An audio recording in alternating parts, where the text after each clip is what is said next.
Assalamualaikum warahmatullahi wabarakatuh.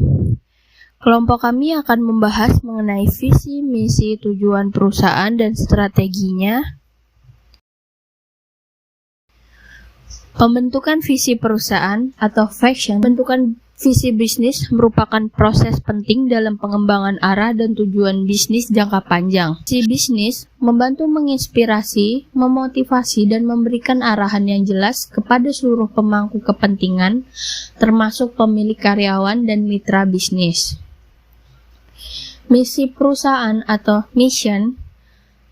Misi perusahaan atau mission statement adalah pernyataan tertulis yang mencerminkan tujuan atau alasan utama keberadaan suatu perusahaan. Misi memberikan gambaran tentang arah bisnis perusahaan, nilai-nilai inti dan kontribusinya kepada pemangku kepentingan.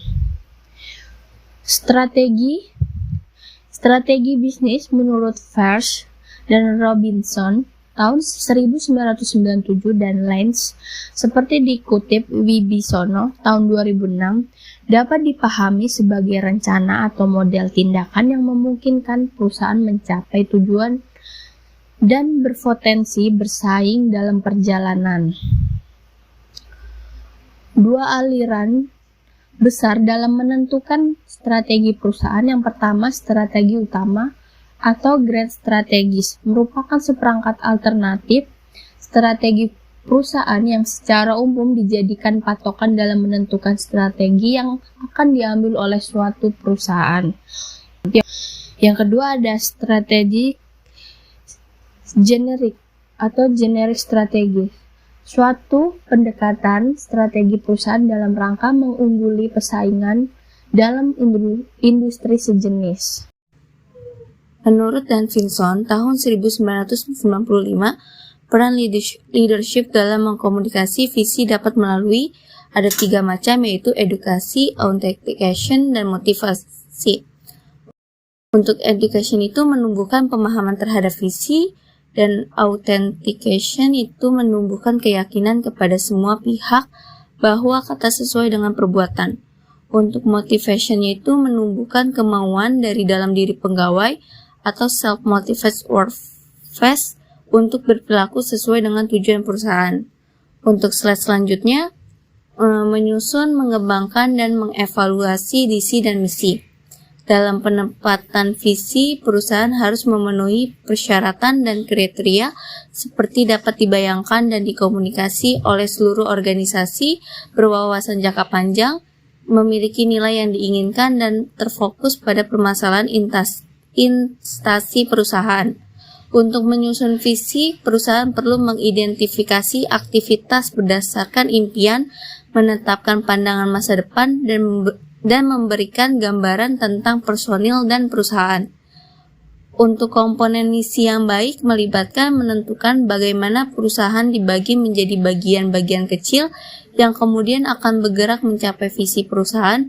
Proses ini membantu perusahaan memahami misi mereka dan merumuskan strategi penyusunan misi. Langkah mengembangkan visi dan misi. Yang pertama, memilih beberapa artikel atau dokumen mengenai pernyataan ini, meminta semua manajer untuk membaca sebagai informasi, data, dan yang kedua, meminta seorang fasilitator atau dewan manajer puncak menyatukan pernyataan ini ke dalam sebuah dokumen dan membagikan draft pernyataan kepada semua manajer. Langkah-langkah pengembangan visi dan misi. Meminta para manajer untuk membuat sendiri pernyataan visi dan misi bagi organisasi. Permintaan akan perubahan, penambahan, dan penghapusan diperlukan setelahnya, saat diadakan sebuah pertemuan untuk merevisi dokumen tersebut. Setelah semua manajer memberikan masukan dan dukungan untuk dokumen akhir, organisasi dengan mudah mendapatkan dukungan manajer untuk perumusan strategi, implementasi, dan aktivitas evaluasi. Ada banyak cara yang dapat dilakukan untuk mendukung upaya ini. Salah satu cara yang paling sering dan lazim digunakan adalah dengan membentuk forum-forum diskusi. Slide selanjutnya yaitu studi kasus. Di slide ke-20, studi kasus pada PT Republik Tolo Divisi Food and Beverage di Purwodadi, Pasuruan, Jawa Timur. Skripsi ini jurusan Manajemen Fakultas Ekonomi Universitas Negeri Malang. Pembimbing Dr. Syihabuddin, SE MSI, dan Lohana Juwaria, SE MSI.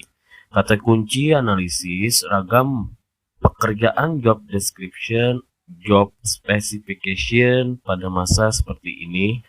Sumber daya manusia memang peran penting di dalam dunia bisnis dan manajemen. Sumber daya manusia sebagai penggerak utama dalam membantu perusahaan mencapai misi, dan tujuan serta strateginya. Di dalam pencapaian visi misi dan tujuan perusahaan ini perlu memanfaatkan kemampuan dan kompetensi yang dimiliki karyawan agar karyawan tersebut dapat memberikan kontribusi yang optimal untuk sebuah perusahaan. Karyawan dapat memberikan kontribusi yang optimal apabila perusahaan mampu menempatkan karyawan sesuai dengan kemampuan dan kompetensi yang dimiliki karyawan itu sendiri. Perencanaan dan pemanfaatan sumber daya manusia agar bisa memberikan manfaat yang tepat untuk perusahaan dapat dilakukan dengan analisis suatu pekerjaan. Adapun tujuan pada penelitian ini adalah tersusun dokumen job description dan job specification. Dalam menganalisis ragam pekerjaan yang ada di PT Republik Telo Divisi Food and Beverage, pendekatan yang dilakukan adalah pendekatan kualitatif berjenis studi kasus.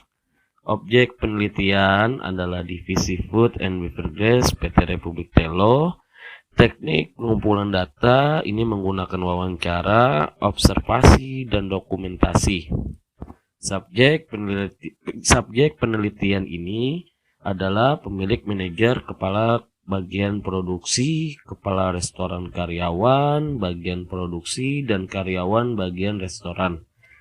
Dalam teknik pengolahan data yang digunakan adalah pengumpulan data, reduksi, dan penyajian data, verifikasi, pengecekan, keabsahan, temuan, menggunakan triangulasi sumber. Hasil penelitian menunjukkan ada sebanyak 16 ragam pekerjaan. Kesimpulan, visi perusahaan adalah pernyataan krusial untuk kesuksesan jangka panjang, mencerminkan cita-cita perusahaan dengan menjawab pertanyaan when to be. Misi perusahaan mendefinisikan bisnis, produk atau jasa, pasar, dan teknologi yang digunakan. Jadi tujuan perusahaan adalah target realistis, fleksibel, jelas, terukur, dan ditetapkan untuk jangka waktu pendek, menengah, maupun panjang, di mana evaluasi tersebut, visi dan misi ini diperlukan untuk memastikan efektivitas sebagai landasan aktivitas suatu perusahaan. Mungkin itu saja yang kelompok kami bisa sampaikan, kurang lebihnya kami mohon maaf. Wassalamualaikum warahmatullahi wabarakatuh.